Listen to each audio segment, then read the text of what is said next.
السلام عليكم. المقنع الناقد رجع وياكم. اخوان، اليوم نتحدث عن زيارة الرئيس الامريكي ترامب اكبر دولة بالعالم والاقوى. ذهب الى الخليج العربي وخاصة الى المملكة العربية السعودية والامارات ودولة قطر. هاي شنو؟ العالم كله الان يتناقل هاي الزيارة، وترامب راح وحلب هاي الدول. اخوان، شوية الانسان خلي يكبر عقله. يجوز هسه يسمع الحديث يقول هذا الشخص مأجور او دا يدافع نعطيه ثمن او متملق. لا، حط عقلك براسك. هاي الدول تشتغل لصالح شعوبها وصالح امنها وتقدمها وتطورها اقتصاديا. اوكي، امريكا تحميهم، لا ضير في ذلك. شنو المشكلة؟ انا اكو غير دولة تحميني. اذا اكو داير مداير دول بالاقليم تعاديني. هاي الدول استثمرت مع امريكا، مو اجى ترامب حلبها، لا، عندها استثمارات. اوكي حبيبي، انت ليش ضايج؟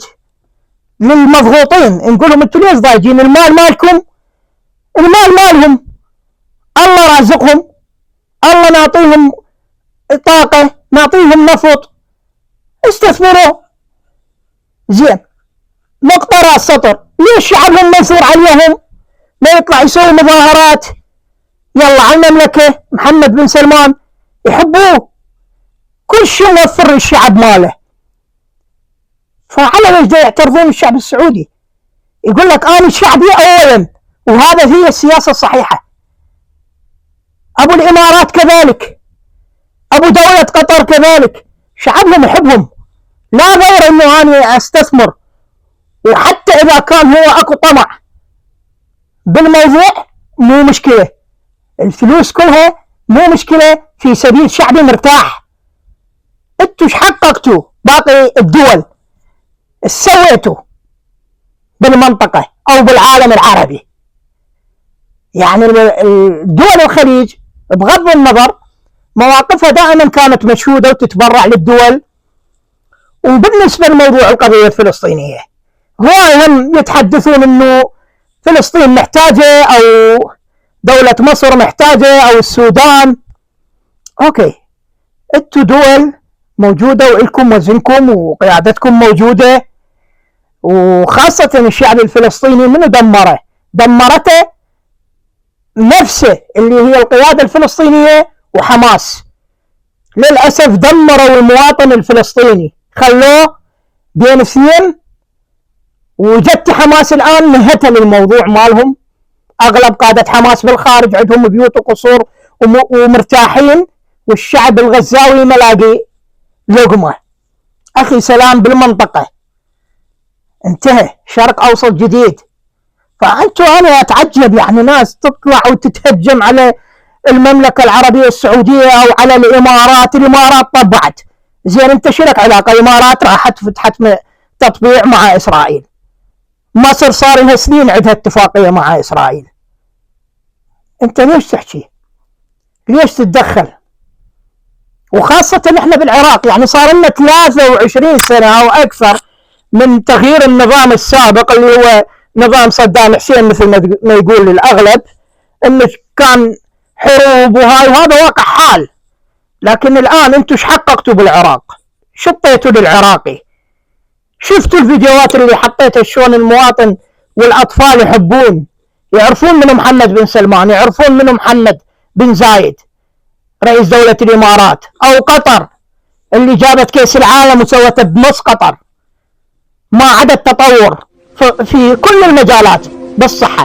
هاي مجلس الحكومة العراقي حياته سوى، هاي رؤساء الوزراء العراقيين اللي جو كلهم سويتوا، من فشل إلى فشل إلى فشل إلى فشل إلى فساد إلى سرقة إلى حروب. هذا هو كل شيء ما حققته. للعراق ما حققتوا شيء. فلا حد يطلع. انت اذا شجرتك هي غير مثمرة، سبب الارض مالتك عالجها، عالج الارض مالتك. ليش السعودية نجحت؟ ليش الامارات نجحت؟ ليش قطر نجحت؟ ليش دول العالم نجحت؟ لا حد يطلع يتهجم بعد ويقول اجى ترامب وحلب الخليج. لا، استثمروا وهذا مالهم وهذا حق لهم ان لهم وزن بالمنطقه والهم كلمه والعالم كله يحترمهم. يعني الصين اللي هي تعتبر عدو لامريكا او روسيا ما تناقلوا الحديث، اوروبا ما تناقلت الحديث، بس احنا بني العرب نتناقل هذا الحديث.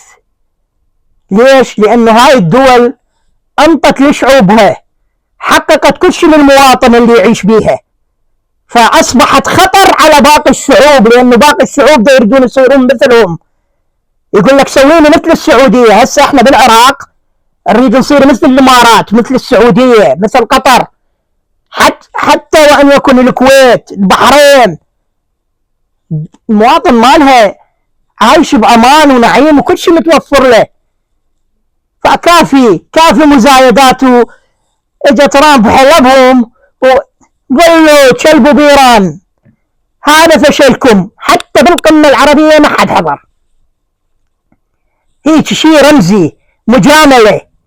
اللي يجوا الوفود معزولين الآن الحكومة العراقية عن العالم وعن المحيط الإقليمي. هاي احنا أصبحنا ولاية تابعة لإيران. إيران بنفسها هم أنجح لأنه على مود سلامة المواطن الإيراني جت للمفاوضات. فأنتوا ايش تسوون يا حكومتنا الرشيدة؟ ايش وقت تقعدون من النوم